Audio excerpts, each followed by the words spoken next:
Khordha block अंतर्गत बंगीदा पंचायत नाही नथिबा समस्या रे चलीछि। एही पंचायत कार्यालय वर्षक 12 मास बंद रही थाए।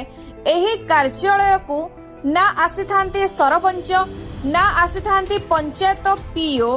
लोक माने सेमानकर समस्या जणाइबा पई जिबे कहा पाखकू किए बा सुनिबो समस्या।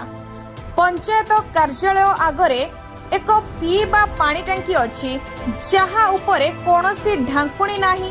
मैला मशा डाउंसरे परिपूर्ण। लोक माने एपरी पानी पी रोगग्रस्त हेबे नाही तो आउ कोन हेबे। पंचायत लोक मानक ठारू जानिबाकू पाइथिलु। सेही पंचायत रे अनेक समस्या थिले मध्य खोर्धा ठारू मात्र 10 किलोमीटर दूर रे थाई प्रशासन रो दृष्टि किपरि पड़ू नाही। किए कहूची मते घर खंडिए मिलू नाही तो किए कहूची दीर्घ वर्ष हेबो दौड़ी दौड़ी मध्य भत्ता खंडे मिलू नाही। आउ किए पाइखाना तैयारी करि सारिलेनी मध्य आजि पर्यंत तांकू बिल मिली पारु नाही।